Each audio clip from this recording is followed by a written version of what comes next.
So we're talking about. Well, the voters and what do they think, or the people of Carson. So my whole point was that the people collectively really don't speak up. So we don't really have a pulse on what the collective Carson community thinks, because the collective Carson community doesn't engage. You know, you have very, very little community engagement. Most people, I mean, fortunately, things are, right now you see a level of heightened engagement because of the older with the Dominguez channel and things like that. I wish that we had this level of engagement just on a regular basis. Unfortunately, as we know, in certain communities, people don't participate unless stuff is, we good? Okay, Oh, okay. No, it's okay. I have to pay attention to what you talking as well as making sure I got what I'm looking for. No problem. Where I'd like to see a larger level of engagement so that we could know what do the people of Carson think. And so I'd like to see the city actually get that kind of information and have actual data on what the experiences are of the residents. So then we can address the issues. We don't have a mission statement. We don't have a strategic plan. We don't have a vision statement. There are no priorities. There's nothing driving the council. It's all whatever they think of off the cuff in terms of decision making, in terms of, even they argue about who gets to set the agenda, but whoever gets to set it, what is it being based on? There's no forward thinking. It's just as stuff happens.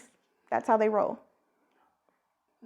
Up to a point, I think they had a vision that's been in place for a very long time and nobody has questioned it. Well, I will say this. There are people there who have their own vested interest, and that serve those people well. And because there's such a low amount of engagement and there's so much complacency, it doesn't get challenged. And where people do vocalize it, it's not in places and spaces that matter. You know, I get appalled when I see people even on social media. See, that's why I don't vote. That is so like the wrong, not only is that the wrong attitude, that's exactly what they bank on. And then you wonder why they don't care about the things that you care about and why they don't care about what affects you. So my number one goal, above and beyond anything, is to disrupt the status quo, to change things so that we have a responsive government that actually cares about what people think. But they're only going to care if people make them care. And in order to have that happen, you have to inform people, you have to empower them and encourage them and let them know how much power they do have. In Carson, unfortunately, that's just not there. I don't know. I wasn't born and raised in Carson. I got here 15 years ago, or got there 15 years ago, and I came into this place that was very different than other places where I functioned. And so learning the pattern and the culture and the rhythm, it's a very small pocket of people that are vocal, and that's who a lot of the longtime politicians cater to, their base. And they each have their base, and that sustained them for a very long time. And because those who have are pretty much comfortable, so they're not making a whole lot of noise. And then when they make noise, you have situations like, I don't like you taking down trees. So then now, instead of taking down a tree that's tearing up the ground, you got to go through 15 layers of, the city manager to the tree inspector to public works to figure out whether or not a tree should be removed, instead of trusting the experts, and then getting approval to take down a tree because someone who's in that base complained about trees coming down. That's how things function, as opposed to looking citywide to say, we have a lot of trees that are causing damage to our actual physical infrastructure. In my community alone, we had a flood a few months ago because of that, because of root damage. And unfortunately, an elderly woman tripped on a location, fell, and a few weeks later, she passed away. They repaired that section. They repaired the section with the flood. But what about the other literally 50 other pieces of cement that's raised up? At some point, you have to address it, or are we only going to put out fires? And City of Carson puts out fires when they have to, but you can avoid the fire. So even with the channel, they're trying to figure out how to put out a fire. I'm wondering, Okay, so we don't run the channel. We don't control the channel. Not a problem, but it's still in our city. No one bothered to find out why there's not a filtration system in place. Well, we also realize that the Dominguez Channel has long been polluted. Absolutely, but I know that. They know that. Their responsibility is to protect the city. It shouldn't have to be where we have a stench and now all of a sudden everyone's trying to figure out what to do with the channel. No one's, one thing that I've learned, even just from a federal level, look at 9/11. What happened with 9/11? All of those different entities were not able to communicate with each other. Fire department couldn't communicate with the police department couldn't communicate with the FBI. Everyone's on different systems and channels. So we learned that communicating across these different entities is important. So why don't we apply that here? So when something happens, you have things in place to be able to communicate across different entities. Well, there might be a little bit more to it than that, because right now they're trying to say that it's due to natural causes. Yet there are multiple refineries that use hydrogen sulfide as an agent to refine oil and refine gas and all that stuff. Yet you have three refineries at once say, well, it's not us. If there were leadership in place, and if there were plans in place, and if there were monitoring in place, the city should know, one, the monitoring schedule. The city should know what kind of mechanisms exist across the channel. You know, how do you stop the flow of the channel? Where are there filtration systems? Are there filtration systems? And if not, why aren't there filtration systems in the channel? We should know each entity that pumps into the channel. The things that we're learning or trying to figure out, those are things that we should have already have known about, so that when something happens, it shouldn't take it getting to this level for there to be an alert. The city should have been made abreast of that by way of whatever monitoring should be taking place. So that's the kind of stuff that I'm talking about in terms of planning and leadership and having things in place so that you don't have to go from emergency. Now it's a matter of nobody wants to take responsibility, you know, and that's unfortunate because it's the blame game as opposed to finding solutions. And no one wants to be held culpable. But my thing is, put that to the side. Whatever is going on, it's unfortunate. We accept our role in whatever that is, and we're going to find solutions. What's stopping the solution from coming out, and what's stopping them from, because they want to say, oh, it's algae. I have a really, really hard time believing that this channel's there and all of a sudden we had this algae bloom and that's putting the funk in the air. And we're supposed to just believe that while you're still investigating and researching, if that's in fact the answer, then you would be able to identify that, locate it, treat it, and we could move on, if that's the answer, you know. So it's the blame game, and people don't want to accept responsibility. And one thing that I've learned for a lot of elected officials, their number one thing is not service. Their number one thing is preserving their position. And that's the focus. Everybody wants to preserve their position instead of serving the people, and that's unfortunate. Let's switch gears for a moment, and what I'd like you to do is give me a brief description of your background. You know, growing up in, I'm assuming you grew up in Los Angeles, but I could definitely be wrong. Oh, grew up. I grew up in South L.A., different areas, but primarily in the jungles, you know, the Baldwin Hills, Crenshaw area, not Baldwin Hills, but adjacent. I grew up low income, first generation to college. I experienced all of the things that a low income Black girl in the ghetto could experience, from gang violence. Both of my parents suffered with drug addiction issues, all of the plights in the community. We were on every government program under the sun. So what I saw as my only way to change my life and change my trajectory was to educate myself. So I decided to do well in school. And that clearly I took to a different level. So I did attain my education. I went to USC for my bachelor's, 2 bachelor's degrees and a master's from USC, and then I got my doctorate from Pepperdine. Because of my background, I participated in a lot of government programs and social service organizations, and I attributed that to the differences between myself and the other people in my community, staying out of trouble, having something to do, and even having hope and an opportunity and a pathway to achieve that. And so I decided that I wanted to be that person for other young people like myself. So I chose to pursue a career in the nonprofit sector and in the education sector. So I do a lot of college prep work. I'm an Upward Bound graduate, so that's a college prep program. I've run Upward Bound programs for many years. I do grant writing. And because of my experience with Upward Bound, I learned grant writing from a federal perspective first, and that served me well from the nonprofit perspective. So I've always worked in the community. And then in addition to that, I've done a lot of small business, educational, and public government consulting. So I do my consulting, but my heart and soul is with my nonprofit work. So in the city of Carson, I worked with the Stroke Center. My former significant other suffered a stroke and at the age of 31, and I immediately became a caregiver, and that's what got me involved. Do we need to stop or? Excuse me. So I have 25 years of experience in nonprofit work and consulting. And I was sharing about my experience with the Stroke Center. So my friend Curtis, he suffered a stroke, and that's what got me into my community work with the City of Carson. So I started off volunteering with the Stroke Center. I started the Stroke Center Volunteer Association, and then began advocating for the Stroke Center based on various issues that they've had. So I do advocacy, outreach, college prep. I do an annual college prep workshop for the city. So that's where my heart and soul is service. I'm involved in all kinds of organizations throughout the city, and I almost feel like a professional volunteer.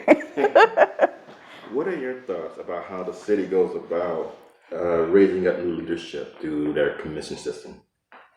Through the commission? Yeah.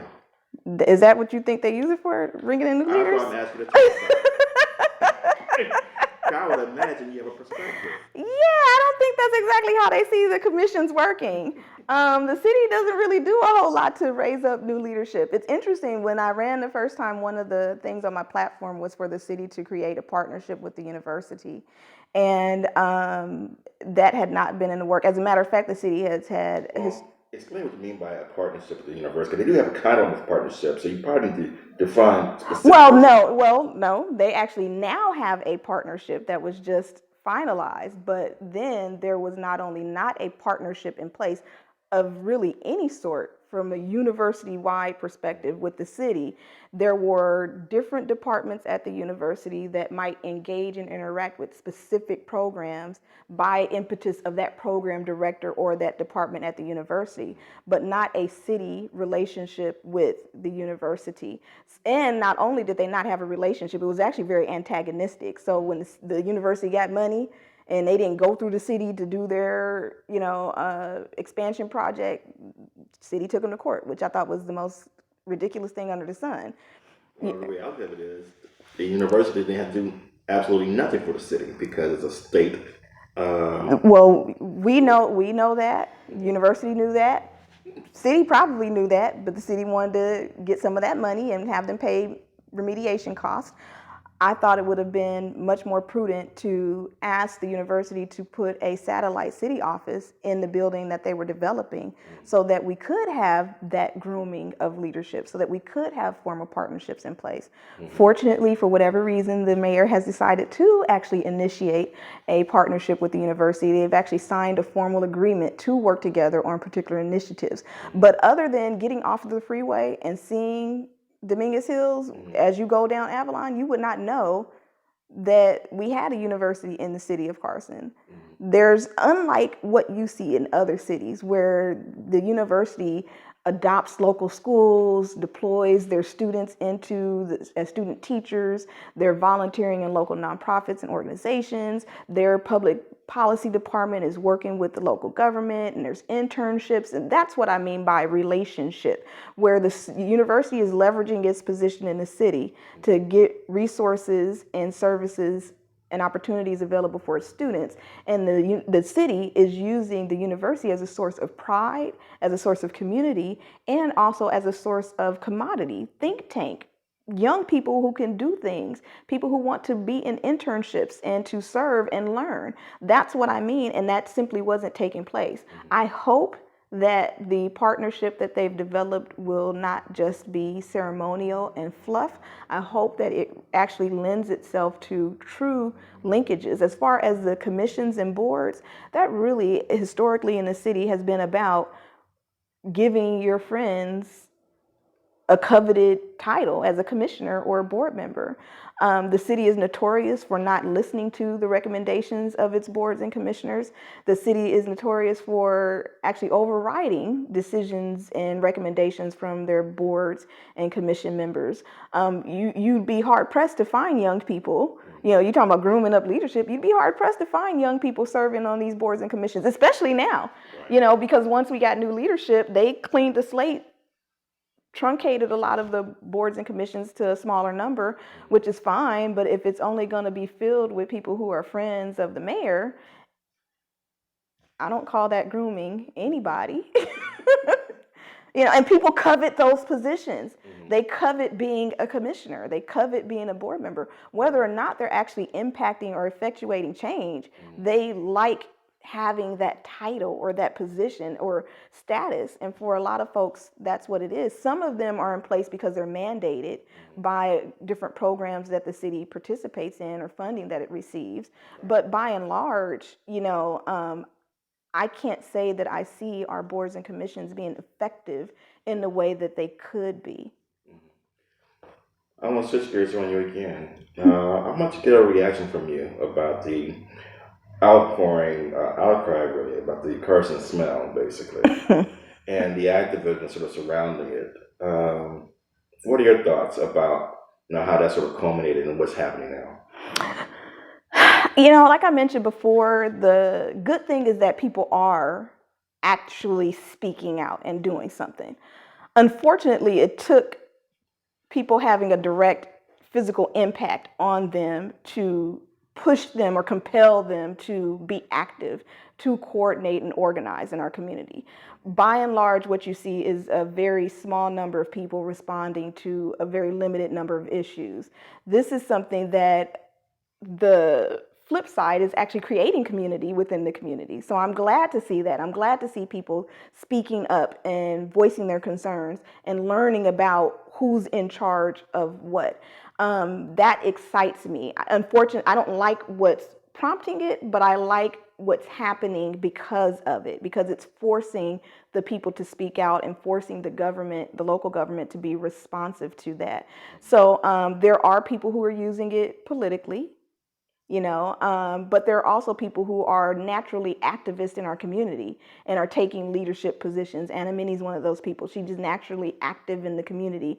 This is her wheelhouse. She's an organizer. So doing these things it's natural to her. So, and I love just seeing our community come together on issues that actually matter. I hope that once the issue is resolved, that we don't lose that energy and that momentum. And in fact, I had a conversation with Anna just last night.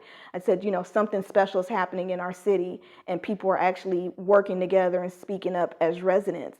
This is a good thing, and we can't let this just go. We can't just have this energy taking place and have the issue be resolved and then have everyone go back to their separate corners. Right. So I love the activism that it's prompting.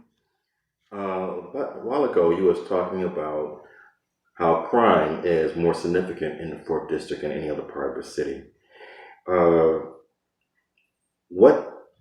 First off, what I've noticed that the City of Carson has a really high opinion of the Carson Sheriff Station. They love them to death. Applaud for them at every council meeting. But what more can be done? What else needs to be done in order for 4th District residents to feel safer, to be safer? That's a wonderful question. I work directly with the sheriff station. I work directly with some of the deputies. I sit on the board of the Carson Sheriff Station Support Foundation. So I'm not anti our local law enforcement. I think with the resources that they have, they do a wonderful job. Our former Captain Skeen, I'll sing his praises all day long. He's a wonderful human being. That being said, we simply don't have the resources and the support. And I think that there's been a lack of balance between having a positive, healthy working relationship with the sheriff's department versus being real about what we're experiencing in our city. It's dangerous.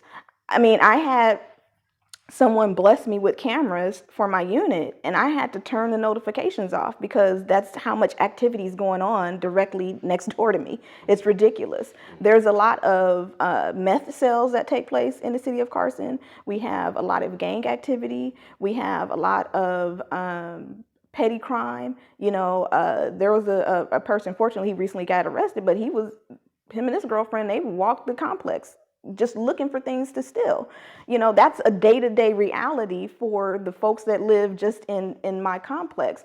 I think it's wonderful to recognize the work of the sheriff's station, but at the same time, we have to have more resources, and we have to look at, and when I talked about that needs assessment before, we have to say what's going on that's creating this crime. My perception is that we have a lot of young people who lose their direction.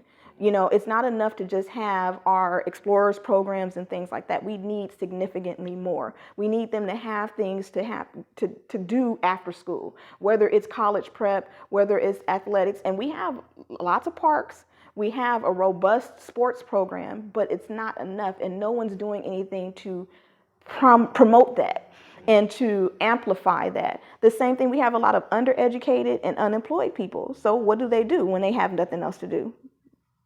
They rob and steal, So looking at that. And then we also need to look at, are we using our sheriff's department and our resources as effectively as possible? We need to have a lot more task force assigned to some of these areas where there are concentrated crimes. And we need to look at our contract with the sheriff's department. Like, we ended up spending over $1 million more on the contract because the county had their budget issues. So that got transferred to all of us that used them as a contractor.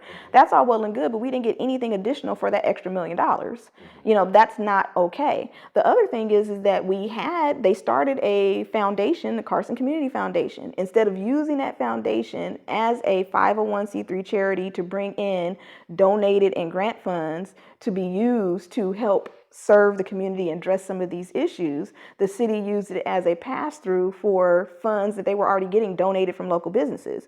What did that do? It created a chasm so that they separated from the foundation. Now the foundation is just sitting there doing nothing. And the city went back to its old mode of getting money directly from the businesses. Well, we have the capacity with that nonprofit arm as a community foundation to bring in additional monies and resources. I'm a grant writer by trade. I've amassed over $40 million in funding for organizations to do these kinds of programs. Why are we not using that to access funds that as a city we cannot acquire to have programs and services to increase community policing efforts? The sheriff's department, they have some deputies that started a Carson's Cares program. We've been working with them through the Sheriff Station Support Foundation to try to more formalize that effort and bring in more programs and services. But we could do so much more if we were working in partnership with the city and bringing in more specified resources. But again, taking it back to what I said about a strategic plan. If we had a strategic plan with goals and priorities about public safety, when we're developing that agenda, we would make sure that every council agenda that comes out, instead of just having the sheriff captain report out and we applaud because we all feel so safe and good, that we'll actually talk about the numbers that do exist, because we don't have zero crime. What crime is happening and what can we do to address it? That needs to be on every agenda, and it's not. Environmental issues need to be on every agenda, and it's not. So that's where we have an issue. I don't feel safe in my community. I know that I'm not safe in my community. I don't leave things in my car. I have bags and bags of stuff because they keep breaking into my vehicle. I don't feel safe walking out my door at a certain time of night because all of the drug dealers and people that are getting high. I got video of people swirling around in the backyard, and what I've gotten as a response from some of the people on the council is, "Oh, we need to move you out of there." No, that's not a solution. We need to deal with the issues. But when you don't have to live with it, when the people who vote for you and support you don't have to live with it, when you're numb to what's going on, when you're okay with whatever the level of crime, until there's zero crime, you shouldn't be applauding anything. So there's a problem. And until you come over there and you have to deal with it, with all due respect to the sheriff's captain, when he told me we don't have any hoods in Carson, I'm like, no, that's not okay, because I feel very hood like where I live. I mean, I'm just saying. I hear you. And that sort of leads me to my other question, which is really tangential to your whole discussion about crime and for district crime in Carson, and that's street racing. Not Oh, that street racing by itself is a crime, except that they break all kinds of traffic laws and it's right. unsafe, but it's a problem. It is. Uh, why is this a problem? And what can be done about it in your mind? It goes. First of all, you have to look at culture and community. The street racing in Carson is like akin to what you would see when people are driving the Shaw, like in Crenshaw Boulevard, right? That's just what they do for years and years and years. People drive up and down Crenshaw Boulevard. You got your car clubs and all of that kind of stuff, right? In Carson, what did young people do? They have their street racing. It's something that they're notoriously known for. It happens more, I would say, in District 3, in that area, closer to certain parts of the 405, because they're going to be on streets in the more industrial areas where you have those long thoroughfares. They can, when they're leaving or running from the police, they could just hop on the freeway. But it is a major issue. It's very disruptive to the neighbors. But it's an addressable issue, right? But it has to be a priority. I guarantee you, if one of those city council members lived on those streets, we would not have street racing. It's a very resolvable issue. You can, like I said, you can have task force. They can put up roadblocks. They can have only permitted entry into certain areas. You can put up speed bumps in those. They're not going to race past nobody's speed bumps and mess up all the stuff that they put in them beautiful little vehicles that they have. There's bumpers that could be placed out into the streets. If enough people get in enough trouble for that, and what I understand happens is when the police do come, when the sheriffs come, then it's kind of a ushering out, which I get to a certain extent. But if there aren't consequences, then people are going to continue to do what they continue to do. It also speaks to a different issue. Yes, there are, because it's not just Carson residents that are, it's what's known. So people come from all over to that location. So then you have to ask yourself, what is it that could be done? It's actually a really good business opportunity for somebody if they actually wanted to actually have something that would be affordable, where they could go and hang out and do their racing in a safe environment. Somebody could clean up and do that. Absolutely, but nobody's trying to do it. We have a local guy who's been fighting for that for years, having a place where people can legally street race. Yeah, it's going to take them getting with somebody who has a lot of money that can back it, who's willing to take on, because that'll be a liability nightmare in terms of insurance, right? And that's the bigger deterrent more than anything else. And then from a zoning and a citywide perspective, they think in terms of what kind of culture would that bring with it. By and large, if you've ever participated in any of this stuff, you'll know that most people aren't sitting there. They're not sitting there just getting drunk and high. They really are into racing their cars and showing off how good their vehicles look. Right. So if they had an outlet for that. But also, if they had something else to do, if they had responsibilities, if they had jobs, if they had trainings, if they had children and houses to take care of, they wouldn't have time to be out there driving. So if you know who that population is and what their needs are and why they have so much time to be able to continue to do that, it's a multifaceted issue. That's the point that I'm making. And it has to be addressed from a lot of different angles. But in cities like Carson, where you don't have outlets for young people, where you have seniors who don't want things open past 8 or 9 o'clock. We are a college community and we don't function like a college town. You can't have everything closing at 8 o'clock. And you know where people hang out in Carson? The 20, 30, 40-year-olds. Where they hang out at? They hang out at the Doubletree. The hotel near the city hall? They hang out at the Doubletree Hotel. That's the spot. In the city of Carson, if you about 30, 40 years old and you want to go get a drink with your girls, they go, oh, meet me at the Doubletree. I kid you not. I kid you not. Ask Juwan and his people where they go hang out. They hang out at the Doubletree. That's the spot in Carson. Uh, Absolutely ridiculous. And to know that we have a whole entire university in that city, and nowhere, where would you go to have fun in that city if you go attend Dominguez Hills? Actually, I used to drive an Uber, and occasionally I would pick up students from Dominguez. It was never in Dominguez that they go party. Never. Yeah. It's nothing to do. So you have to have an outlet. You can't have a generation of people. You can't have a university there. You can't have a city that has people who are 20, 30, 40 years old, and they have nothing to do socially within the city. Having things for them to do not only benefits them and makes their home more like home, it benefits us, because guess what? People in Carson love to talk about their tax dollars. My tax dollars, my property taxes. You spending my tax money. The city of Carson don't get as much of your tax dollars as you think. Now, we do get as a portion of the budget, but as a portion of your tax dollars going to the county, it's going to LA Unified. You know, city of Carson is getting like point something percent of every dollar. You know, so we have to look at what really drives our economy in the city. It's business tax and it's sales tax. So if you had more outlets for young people, and not meaning young people, children, but people who are in their 20s, 30s, and 40s, to spend time and enjoy themselves and socialize, that's going to bring in more money. Right. There's a way to make stuff happen. You know, it's unfortunate. They kick it at the DoubleTree. I kid you not.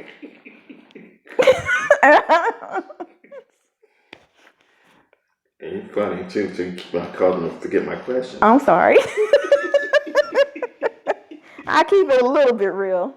No, it's real. It's real.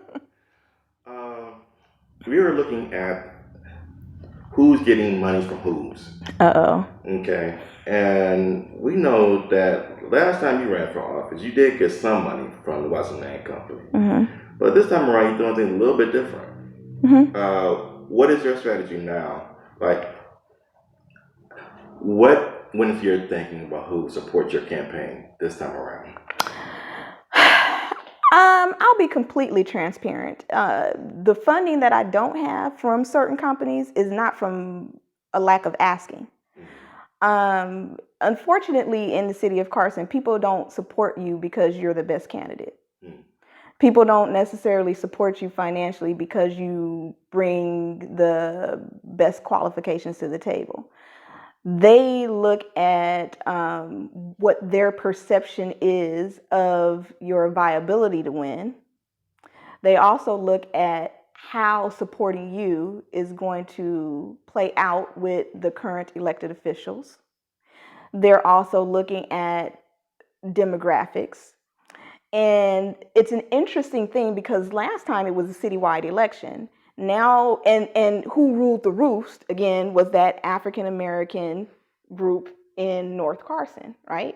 So it was a safer bet to support somebody like myself. Now, with this district, in this particular district, we only draw in a portion of that particular demographic. And then you have a larger demographic it's primarily Latino. So then it's how likely would they be to support someone like myself? You know, so what I've experienced over the last several years is lots of support. There are people who work for these organizations that I do work with. I sit on boards with. I roll up my sleeves and volunteer with. And what I get is, we like you. We think you're the best. It would be a